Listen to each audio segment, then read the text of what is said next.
Dans cet épisode, on va vous montrer comment est fait un harnais d'appareil photo.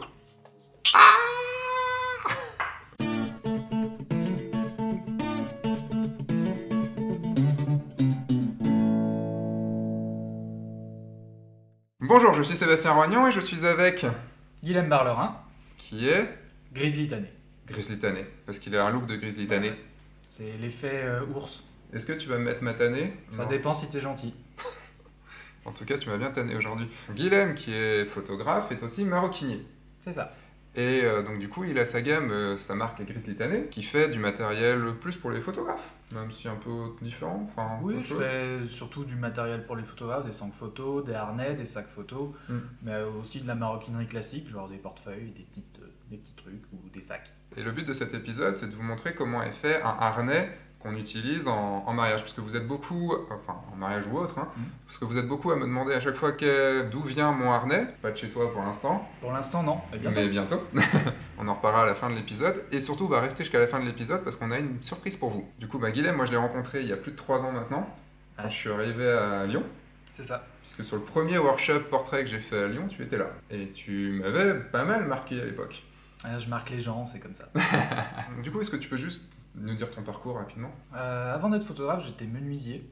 Donc tout ce qui est travail manuel, ça me plaisait énormément. Pour ceux qui connaissent, c'est lui qui a fait le cube de Olivier Pierry. Voilà, quand j'étais encore menuisier. Et je me suis mis à la photo un peu par passion, puis de fil en aiguille, c'est devenu mon métier. Et la menuiserie me manquait un peu, mais finalement, j'avais pas trop envie de retoucher du bois.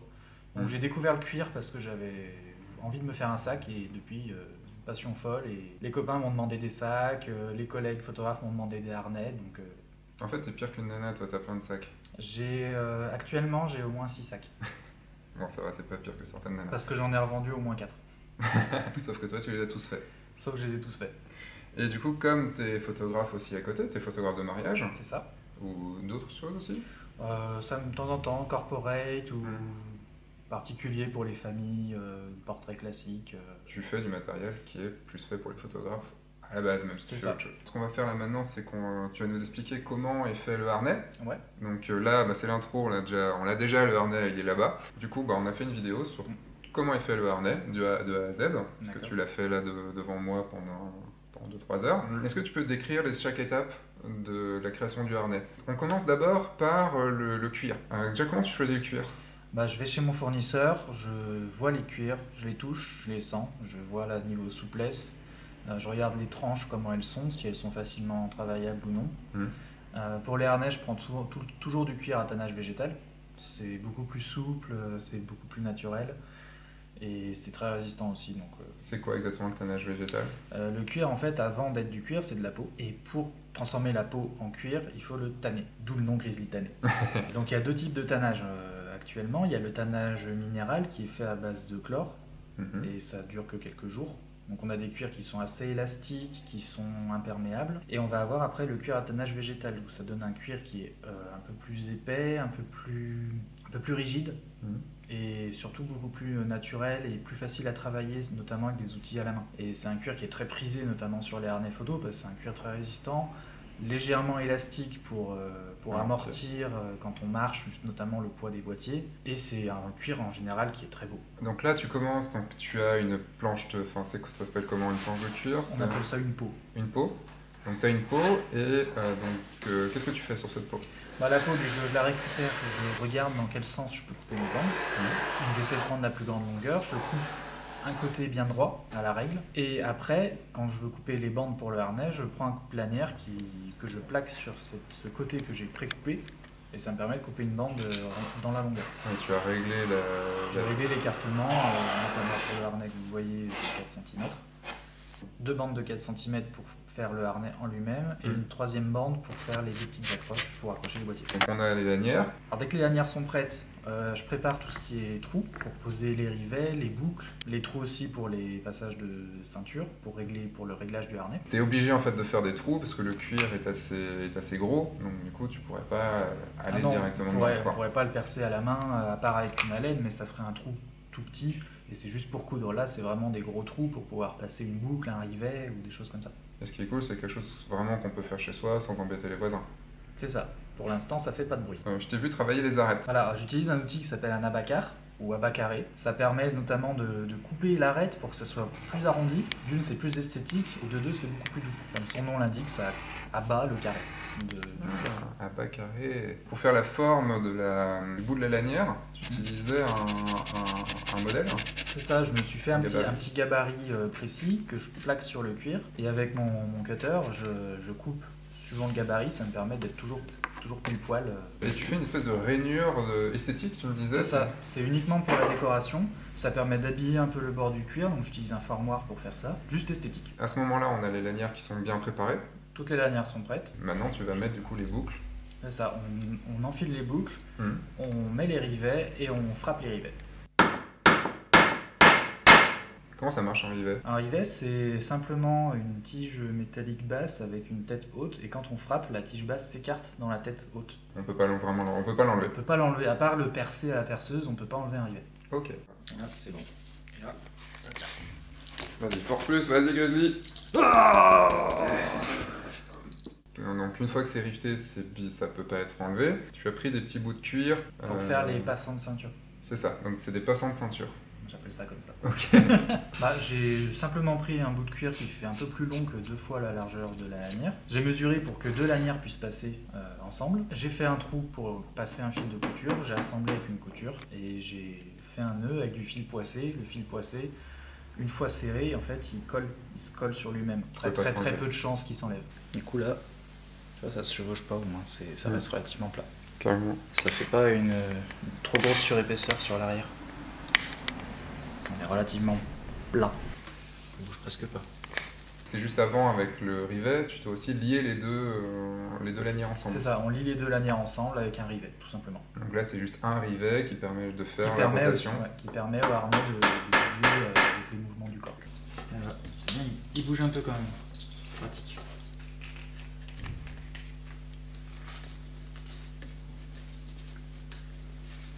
Et voilà. Maintenant, il faut faire les petites lanières des appareils photo. C'est ça. Comment ça se passe? C'est comme le même principe qu'avec les grandes lanières. On abat les angles avec la bacarre, on donne un coup de formoir pour la décoration, on prépare les trous, on met les mousquetons. Et sauf que là, avant de rifter, je fais une couture pour rejoindre les 2 bouts ensemble, notamment, et c'est une couture en point sellier, donc on utilise 2 aiguilles. Donc du coup, il y a 2 fois plus de chances de se piquer. Il y a 2 fois plus de chances de se piquer. Mais les aiguilles en maroquinerie ont un bout arrondi, donc on ne se pique pas. Elles sont pas faites pour piquer puisque tu as fait déjà le trou avant. C'est ça. Du coup, pour faire les trous pour les coutures, tu utilises un petit outil, c'est quoi? C'est une griffe. Alors, soit on utilise une griffe, donc il y a des griffes avec 1 dent, 2 dents, 4 dents, 6 dents. Autrement, on peut utiliser une alène, c'est plus traditionnel, mais c'est pour ce genre de travail, la griffe est plus appréciée quand même. Une alène, c'est un outil en bois avec une lame au bout et on appuie à la main, directement dans le cuir, pour faire un trou. Et donc tu mets des rivets aussi pour que ça tienne bien. C'est ça. D'un côté, il y a le mousqueton. D'un côté, le mousqueton, de l'autre côté, un demi-anneau qui va permettre de coulisser sur les sangles du harnais.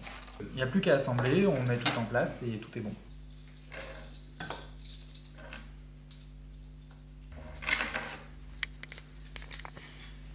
Le harnais.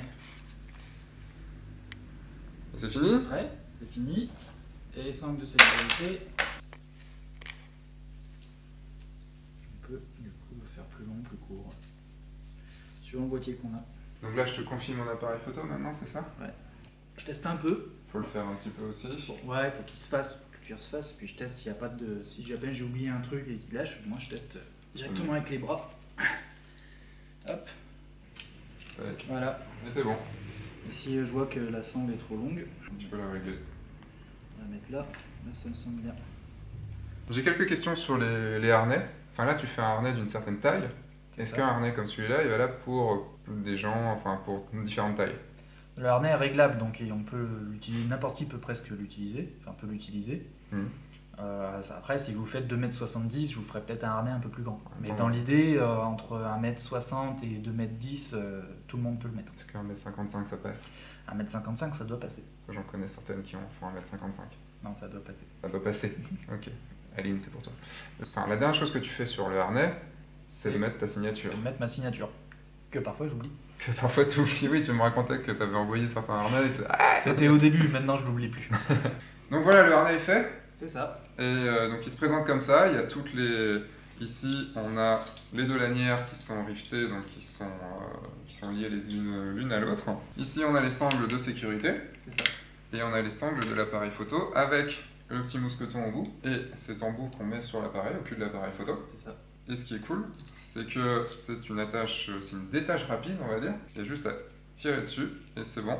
On a décroché. Donc ce qui est bien, c'est qu'en mariage, on peut très vite l'enlever. C'est ça. Sauf si vous avez la sangle de sécurité. La sangle de sécurité, il faut aller la déclipser. La déclipser juste avec le petit mousqueton ici. Donc ça fait une manip en plus. Moi, c'est pour ça que je ne mets pas de sangle de sécurité. Dangereux. C'est dangereux, mais j'aime vivre dangereusement. Je vous ai dit de rester jusqu'au bout, pour une bonne raison. C'est que ce harnais-là, on leur offre. Allez, ils ont été gentils, on va leur offrir. On vous offre ce harnais, donc ce harnais de Guilhem Bergerin Grizzly tanné. En plus, je vous ai réservé une petite surprise, c'est que il y a le logo de Guilhem, mais également, je vous ai mis une petite surprise dessus. Alors comment on le personnalise? Non, on va le frapper. Tu vas pas me frapper quand même. Bah, on va frapper.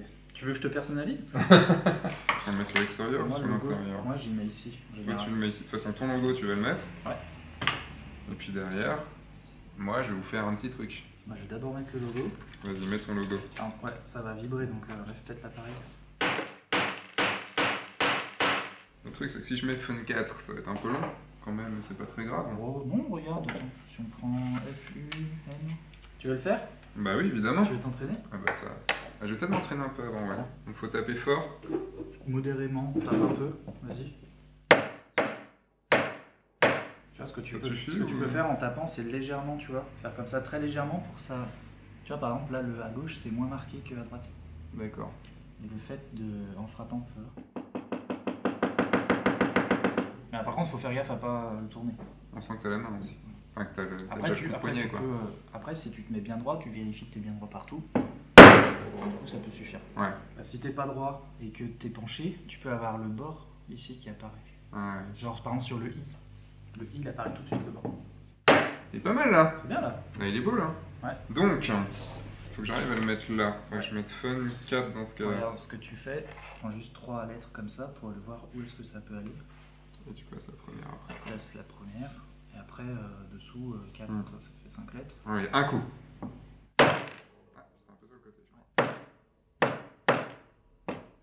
Oh, je l'ai même bien marqué là. Hein. Ouais, il est bien là. Ouais. Yeah. Et là, pareil. du coup, pareil, on replace. Un peu parti sur le. Ouais, il est un petit peu. Ouais, j'ai un peu fait partie. Il sera pas parfait. On se trompe pas, hein, quand même. Pas de faute d'orthographe quand même. Ah putain, je pars sur le côté. Je pars sur le côté, mec. C'est la première fois. Et il y en aura un d'entre vous qui pourra se vanter de l'avoir. Vous avez un harnais personnalisé F1.4, ce qui est quand même pas mal. C'est plutôt cool. Bon, pour gagner ce harnais, qu'est-ce qu'on fait? Qu'est-ce qu'on fait? Je pense... en fait, qu'est-ce qu'on Donc fait je vraiment? Pour gagner ce harnais, il y a un lien juste dans la description, normalement un lien dans la fiche aussi, vers une page. Et sur cette page-là, vous avez juste à mettre votre prénom et votre mail.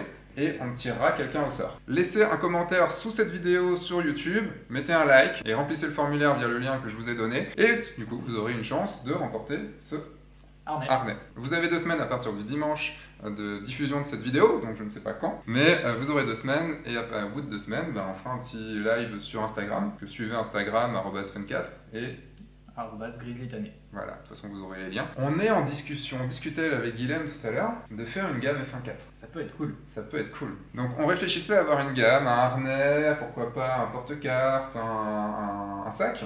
Un sac aussi. Du coup tu as un sac ici, là Guilhem fait aussi des sacs comme ça. On réfléchissait à avoir une gamme F1.4, ça pourrait être cool. Comme ici, bon là, en mieux que ça, là ce sera vraiment unique au monde, d'avoir une gamme F1.4, ça pourrait être cool. Je me dis, est-ce que ça vous plaît? Dites-le aussi dans les commentaires si c'est quelque chose que vous aimeriez avoir. En tout cas, au niveau des harnais, c'est des beaux harnais en cuir. Vous me demandez souvent où trouver des harnais en cuir. Du coup, vous allez trouver des harnais en cuir avec Guilhem. Et surtout, un petit artisan.